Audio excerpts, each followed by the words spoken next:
be in your cell all day, you be hungry all the time. This ain't a place to come because it's rough in here.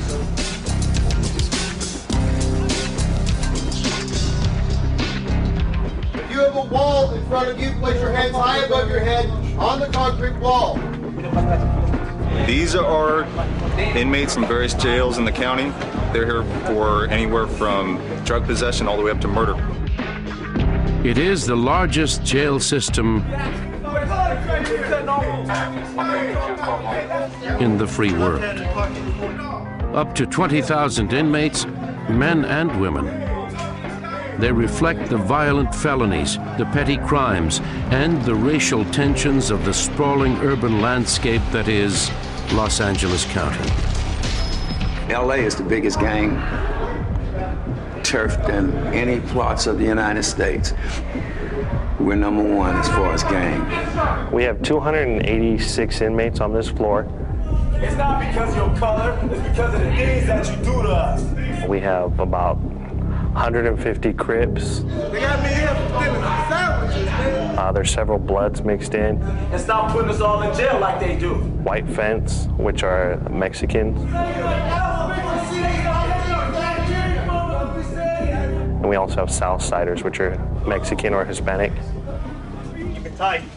Over time, the LA County Jail's inmate roster has been a chronicle of national crime stories. Gangsters like Bugsy Siegel and Mickey Cohen. Political assassin Sirhan Sirhan. Actors Robert Mitchum and Robert Blake. In the 1970s, cult members gathered here to support their leader, mass murderer Charles Manson. 2 decades later, hundreds of reporters and news cameras turned this parking lot into the place called Camp OJ. Listen up, gentlemen. If you're no longer holding a pair of shoes and you're wearing a heavy coat or a jacket that buttons or zips, take it off and hold it out in front of you. Today, 2,500 men and women are employed to keep order in the LA County Jail's 8 facilities. The challenge is staggering. Prepare and deliver 75,000 meals a day, system-wide. Medicate thousands of inmates who are mentally ill and suicidal, and keep an estimated 8,000 to 9,000 gang members from killing each other.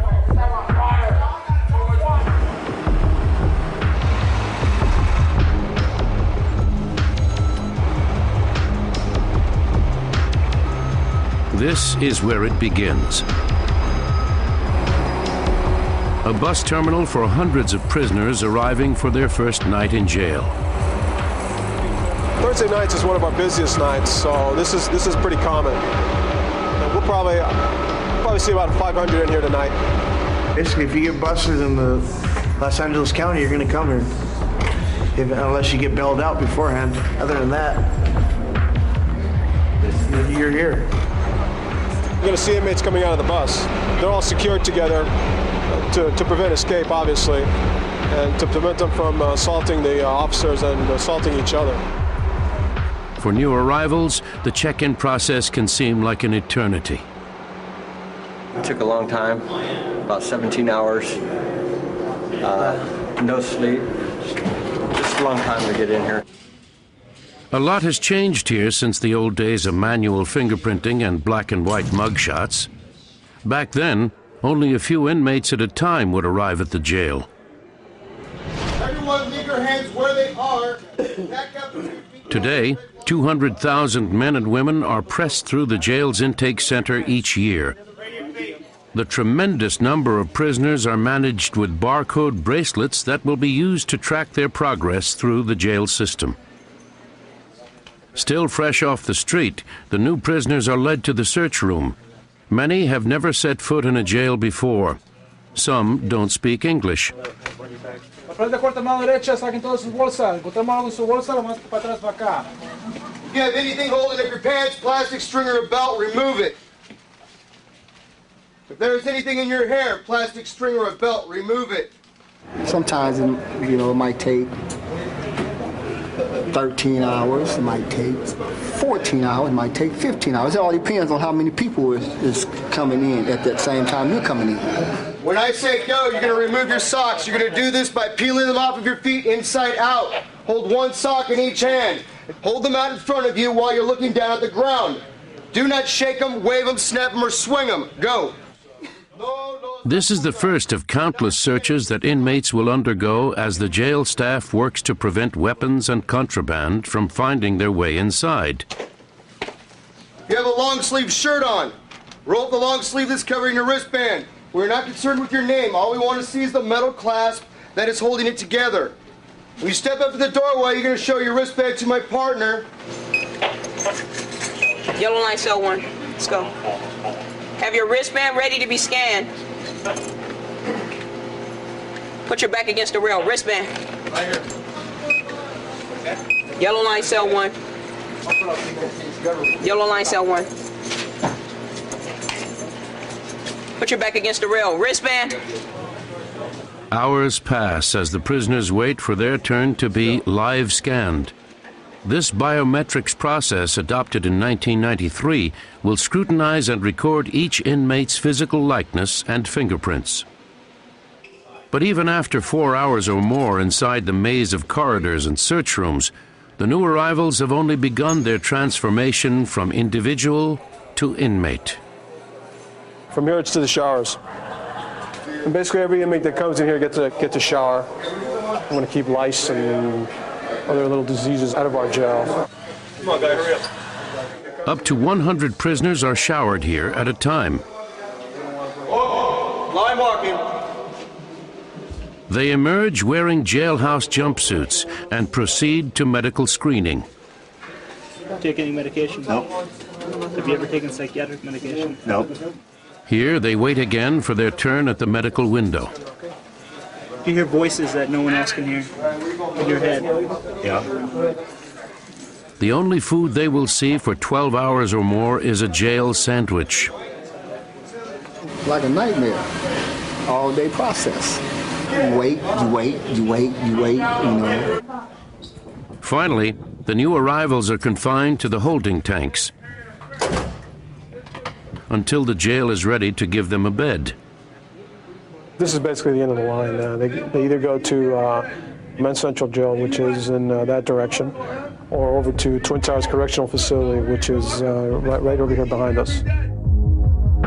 It is a routine that has gone on in the Los Angeles jail since 1926. And while the scenery has changed, the experience remains the same for new inmates today. What awaits is a grueling and sometimes terrifying journey through a world that was unimaginable only hours ago on the street.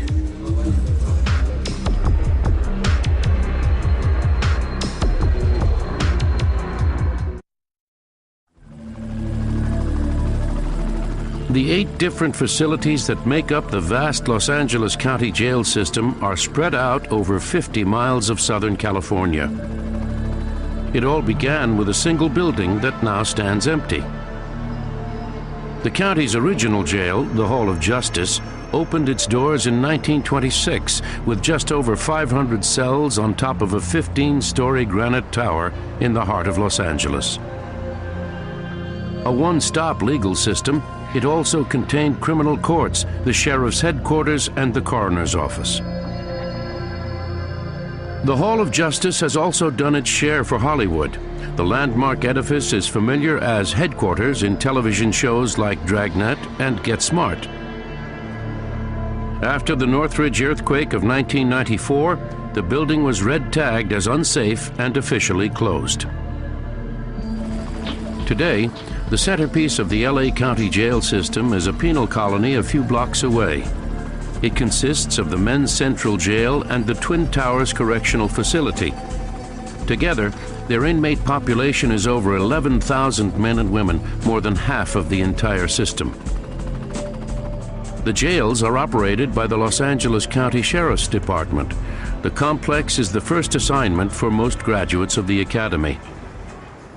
Well, basically, everyone starts out in custody, and you do however many years here until you get to your patrol station, so we're all on a waiting list. And meanwhile, this is just a very good learning experience. You learn how to communicate, you learn the workings of basically who you're going to be dealing with out on the street, so it's actually a benefit to be in here.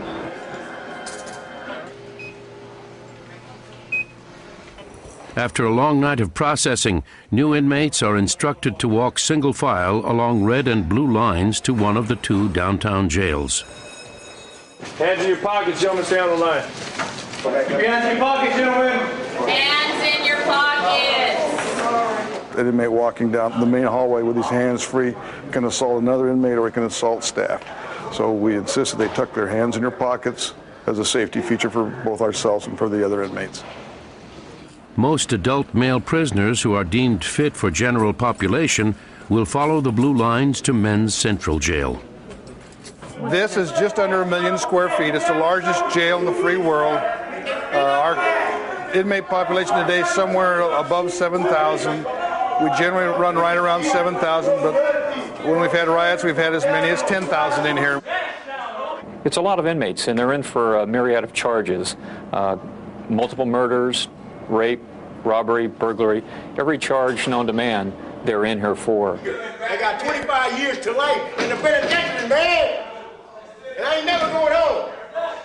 Inside the windowless jail, deputies called prowlers patrol the dim cell blocks with flashlights, checking for drugs, homemade liquor, and weapons. Just as a general rule, you don't step right close to the bars. You could always get stabbed through the bars. You know, if you get too close, you can get grabbed. They'll sometimes, if they're in a bad mood, there's something going wrong with the module, they might throw stuff at you. It could be bodily material, fluids and stuff, the fun things. Module 4700 is a high-security area. Most inmates in this module have been sentenced and are awaiting transfer to a state prison like San Quentin or Pelican Bay. Life without. I've been sentenced life without. I'll be gone about 2 weeks. Ryan Willis has been here 37 months. He was convicted of murder with special circumstances. Willis maintains he is innocent. He says the jury found him guilty of lying in wait and incinerating his victim. We're living in here, and cold and freezing in here, and life is hell in here. You know, it's miserable. You know, I've been miserable since I've been in here. You know, food's cold. You know, we don't get no assistance around here. Deputies full of crap. Opened in 1965, the Men's Central Jail is crowded. Modern standards for new jail construction require more spacious accommodations. With so many men to house, improvement is difficult. We're just overcrowded. You know, that's just a fact of life. And we just do the best we can, try to keep them off the floor. 7,000 men, as many as 6 to a cell. The challenge for inmates is not only physical, but mental. It's just all about respect. If respect is given, then it's no foul-ups, it's no mess-ups. But if it's disrespect, then you can have a problem. Deputies could have an actual problem on their hand. Like many inmates here, Terry Clemens is from an area of Los Angeles known as South Central. Shootings, drive-bys. You know, and I was walking out of the store, and 4 guys tried to rob me. And I took a knife. Fortunately, I'm still living. That's South Central, LA.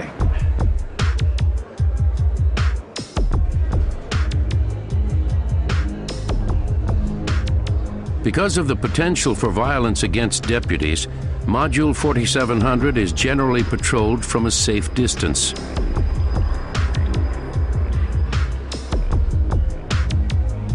We call it the hamster tube, but that's kind of a nickname for it, but that's inside the officer's area, and he keeps him out of danger. He's locked in there, can't be got to by the inmates, and he can see inside all the cells on each side of the tube. The tubes are kept dark so that inmates in the cells cannot see past the one-way glass. They do not know they are being observed until it's too late. They do a lot of illegal stuff while they're in jail, such as maybe smoking drugs or marijuana, what have you. They make a lot of different shanks, like the jail-made knives. They make a lot of those in here. We can obviously observe for that. While Officer Fleischer's watch proceeds without incident, Sergeant Michael Winters prepares to enter another cell block. Its long, forbidding walkways are called freeways. Okay, we're going down one of the freeways or one of the rows in this disciplinary module. It's 26 cells per row. There's 4 rows per each of the 2 modules. This is all for inmates who violated jail rules. This is where all the people that run amok on the streets that you read about in the newspaper, this is where they come. And if they are so dangerous once they come in here that they can't be taken elsewhere in a less secure surrounding, this is where they come. This is where the worst of Los Angeles County gets to live. Moments after Winters' arrival, he spots a familiar problem. Floor is wet because somebody from the smell of it flooded his cell. One of the few acts of rebellion available to inmates in LA County Jail is to flood their cells by backing up their toilets. They're not in here for being model citizens, so we do have some problems with them. You know, they'll, just as an act of recalcitrance, they'll flood their cell like that guy did, or they'll throw food. You can see they've thrown food on some of the walls. 3 deputies have been dispatched to escort the rebellious inmate out of his cell. One deputy shakes a can of pepper spray as they walk. Sometimes just doing that is enough to discourage somebody because they know you've got it in your hand. I've yet to find an inmate that enjoyed getting sprayed in the face with it. The response from other inmates is unmistakable. Instead of receding, the floodwaters inside the disciplinary unit get deeper. As you can see, the row is flooding. Somebody up on top has flooded their cells. They've done a very good job of flooding it. Soon, an inmate work crew arrives to mop up the mess. To outsiders, the scene is miserable, but the staff takes it all in stride. This is really the comment. You know, the time that you start to worry is when it's quiet. But when they're rattling the bars or flooding the rows, they're busy doing something. But once it gets quiet, then you start to worry. What the deputies have to worry about are the unseen dangers that keep them on high alert, 24 hours a day.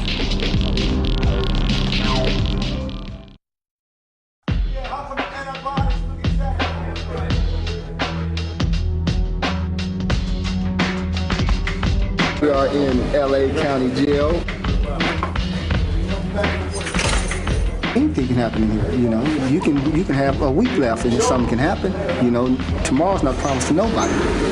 It's all up to you. You know, it's a scary place in here. Men's Central Jail, Los Angeles, California.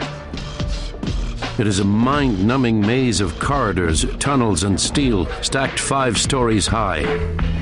The largest facility of its kind in the United States.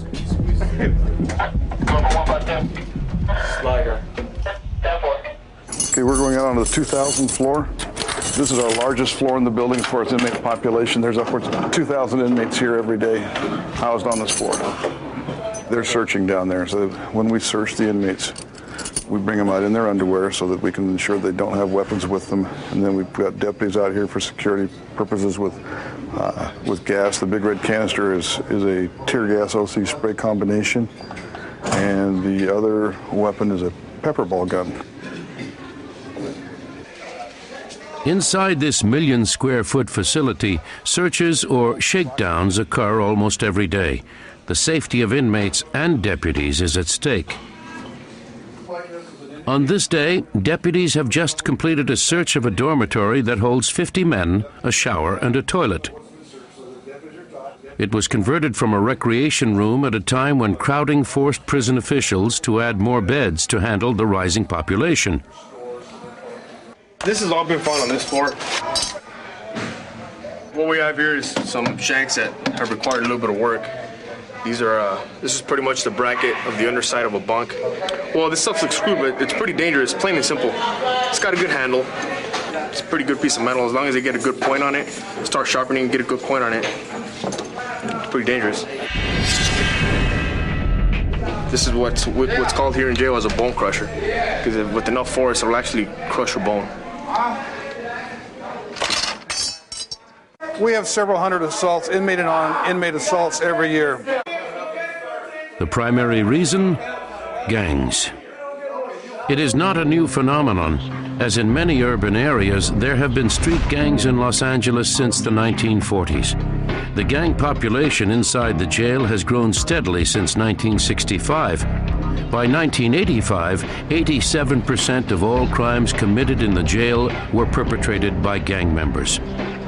There's a lot of gang members in here, you know. It's like being on the street, you just deal with it, you know.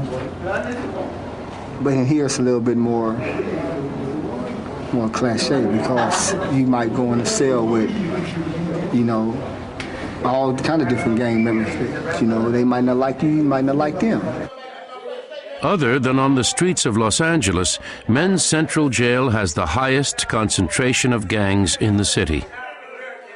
The most powerful is the Mexican Mafia, which expects Hispanic gang members to pay taxes in the form of money, drugs, or outside food to Mafia representatives in the jail. Those who don't pay are marked for retribution. They are called green lighters.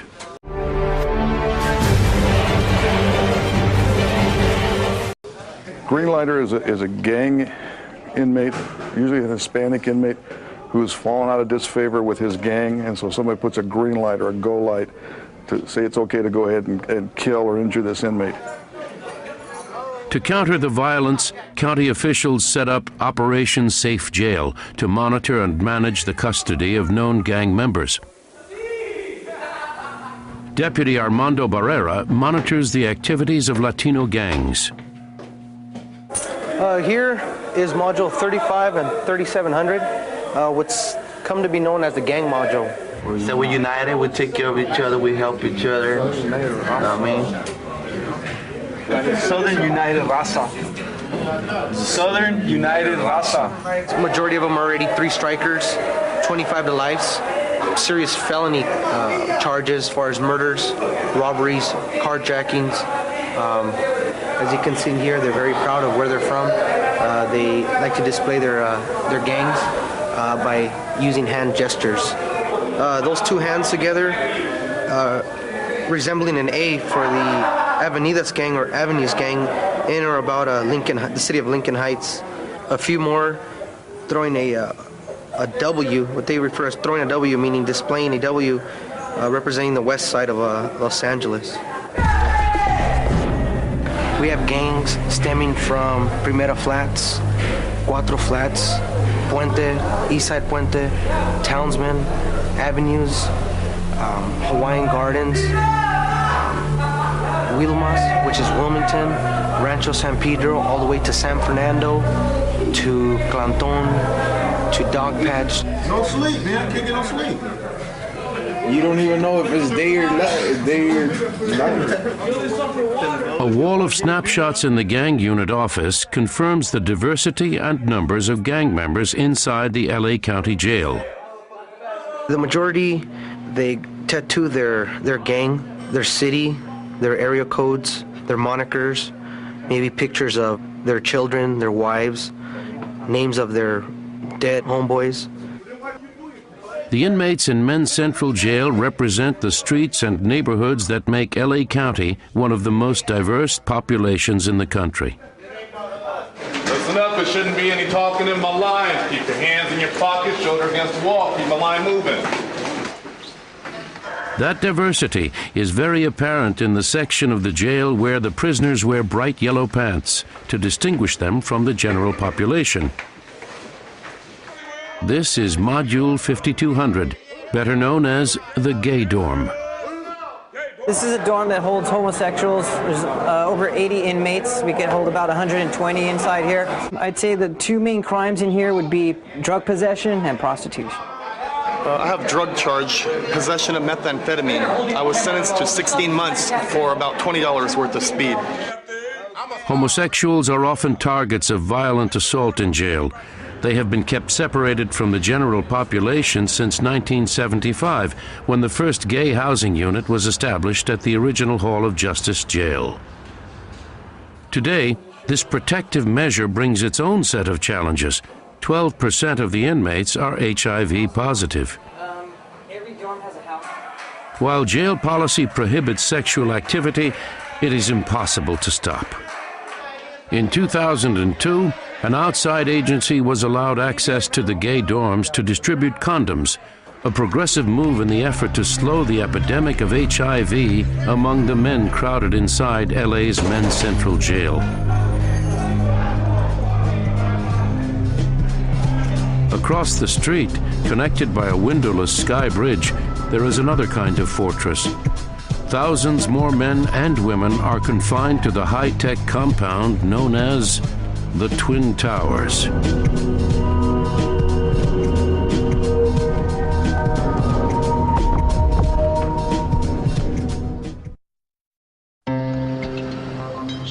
From its earliest days, the LA County Jail has been a landmark in its city and in the public eye. I think every time that I walked into the Hall of Justice, there was a sense of mystique, of history, of past fame, if you will, and glory, because it really was the focal point of justice in the county. And so while you had the coroner's office that processed all of those unfortunate deaths, if you will, of stars, starlets, people that were famous throughout the world, you also had all of the trials that were going on. The trial of actor Errol Flynn on charges of statutory rape took place here in 1942. Because of his reputation as a Casanova, his acquittal fostered the phrase, "in like Flynn." In 1949, actor Robert Mitchum, known at the time for his roles in The Big Steal, Out of the Past, and 30 Seconds Over Tokyo, spent 2 months in lockup for possession of marijuana. In 1962, one of the most beautiful and famous women in the world graced the hall with her presence. In the morgue, Marilyn Monroe was autopsied here after an apparent overdose of sleeping pills. 6 years later, Los Angeles coroner Thomas Noguchi conducted the official autopsy on the body of presidential candidate Robert Kennedy.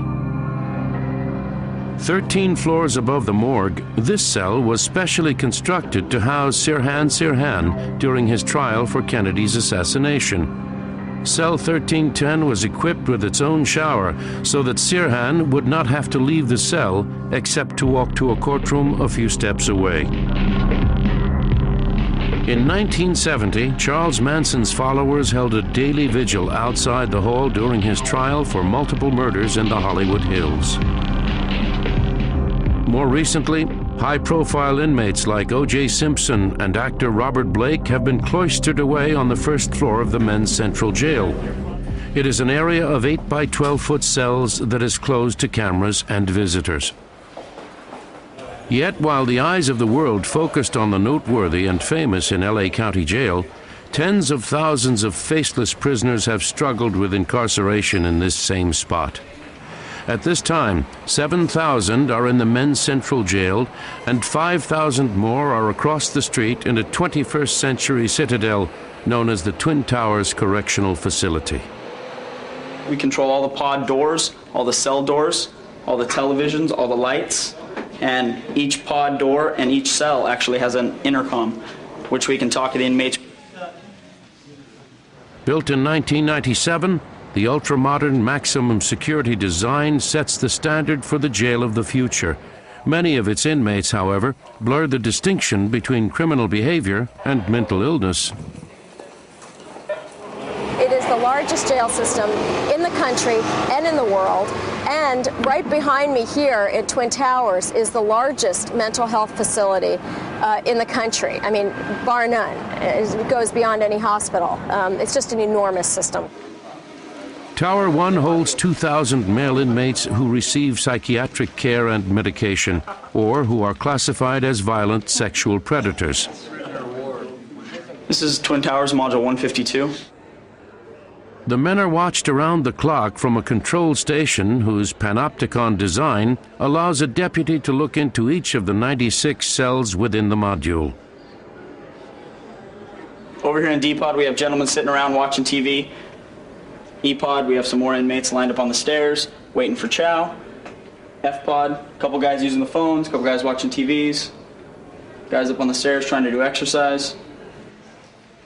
Thick security glass stands where one expects to find bars. It reduces all but the loudest shouts to a low whisper. The calm extends to the deepest recesses of the Twin Towers jail. It's an area called the Medical Services Building, separated from the rest of the prison by its own electronic security doors. This is the place where the jail's most mentally disturbed inmates are cared for. Well, they have bipolar, schizo, you name it.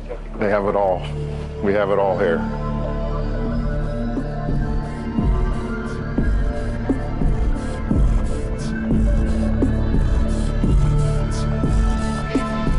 They're very unpredictable. They come in off the street.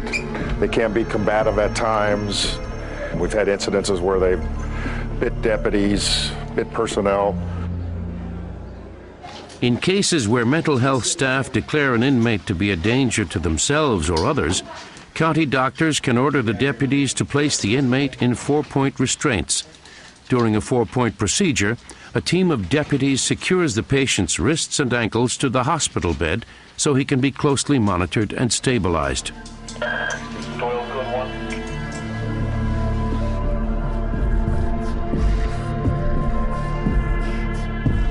This one here happens to be a spitter, so it gives everybody a heads up that if you open the door, he may spit on you.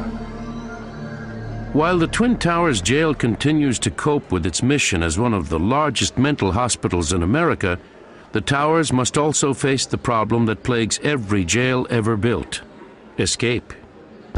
The most celebrated occurred in the summer of 2001 when inmate Kevin Pullum was returning to jail from court after being convicted of attempted murder. This man made a fake ID badge using a picture of Eddie Murphy from Dr. Dolittle 2. That was the hot movie of the summer. He had his court clothes, so he changed back into his regular court clothes from his jailhouse uniform and literally walked out the door. A routine scan of wristbands confirmed one inmate had not returned from court. That's when we started reviewing our video, and we reviewed it, and he was on it. And the last shot of him is walking out the front door. So it was quite embarrassing at the time. In fact, it was a little bit humorous because he got into the elevator and he apparently didn't know which button to push. He ends up pushing the wrong button. He goes downstairs into where the kitchen area is of Twin Towers. He walks out, he sort of looks around, he gets back on the elevator, he goes back up. This time he's at the right floor, gets out, and then you see him just kind of shows the little ID, walks right out the door to freedom. Kevin Pullum's freedom lasted only 18 days.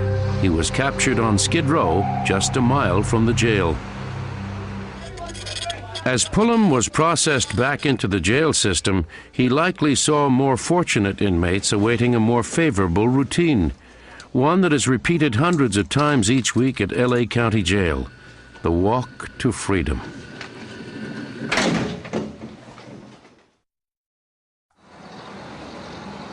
They are enormous by any standard. Square footage of this facility is 1,452,000 feet. A monument to crime in Los Angeles County, these Twin Towers stand side by side but carry out very different missions. Tower 1, the men's side, mental observation and medication. Then there's Tower 2. Tower 2 is mainly female inmates, and it's the only female housing in the county of Los Angeles for female inmates. Can't get a job anywhere. It seems like nobody wants to hire me. I talk different, I act different, and everything, you know, not the same culture. End up prostituting on the streets. Here I am in lovely, free California hotel. Until 1997, when the Twin Towers was opened, female inmates in LA County were held in a separate facility, the Sybil Brand Institute. For the most part, their crimes were no different from the 2,500 women who are locked in Tower 2 today. They are here for anything from drug possession and prostitution to robbery and murder. Well, I don't have a room. I sleep out here. This is 252C pod. This is the day room where we watch TV, play cards. This is where they talk on the phone. Over here and stuff. That's the bathroom. And this is where we sleep. Oh, that's where she drew. You could see the difference between the male side and the female side on the way they're acting. The biggest difference is these inmates here take no psych meds, where the males that do take psych meds, it slows them down. I'm not a bad girl. What got me the time? Astounding. Not reporting to my parole officer. I'm from the United Riders LAMC Motorcycle Club. I'm a gangbanger also. Just got 2 years sentence in the pen. I got arrested for having checks with the intent to defraud, but they weren't in my possession. They were just in the house I was in at the time. Breezy pot is not her favorite pot.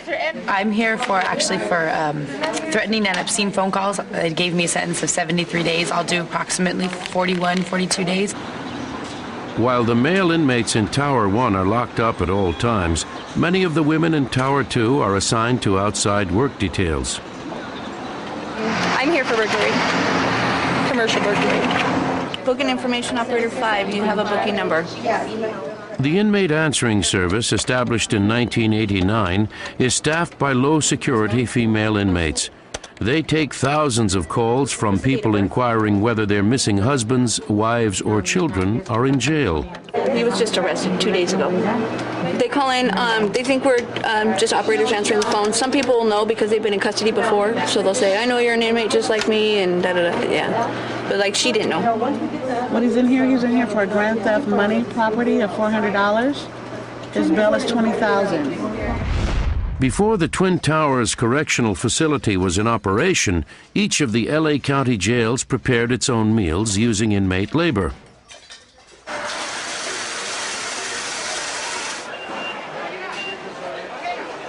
But today, the meals are prepared in the Twin Towers' massive central kitchen, and the female inmates carry out the daunting task. They must prepare enough to feed the inmates and staff at the Twin Towers Jail and the Men's Central Jail across the street. They're making about 45,000 meals a day. Smells like chicken. Burritos for the staff, but they're having like a goulash type of thing. Macaroni, hamburger, all mixed together with like a spaghetti sauce. The real name is hamburger casserole. We're making enough for 14,000 inmates. And what that entails is about 2,160 pounds of ground chicken, 840 pounds of elbow macaroni, 48 pounds of beef bouillon, 330 pounds of diced celery, and 330 pounds of diced onions. Also, 1,660 pounds of vegetables. I was caught shoplifting in a Macy's department store, and I took a sweater, and that's why I'm here. The food is packed into thermal containers designed to keep it warm on its journey through the Twin Towers Correctional Center and across the street to Men's Central Jail. But inside Men's Central, the mess halls stand mostly empty. The majority of the 7,000 inmates are fed in their cells as a safety measure. The violence level in this jail is now to the point where if we put 150 inmates in the cafeteria to eat, throw the bodies out the door once they started fighting. Thank you for this AFDA-approved recommended daily allowance of lunch. A small number of inmates deemed to present a lower risk for violence will be served in one of the few remaining cafeterias. The meals are supervised from above by deputies specially trained in the use of non-lethal force. They are authorized to fire chemical agents into the group to stop a disturbance before it can grow into a riot. At the Twin Towers Jail, 5,000 more meals arrive that will be served directly in the high-security pods. To your right hand, 4 fingers flattened together. A lucky few will be released before dinner is served. This is your clothing? Okay.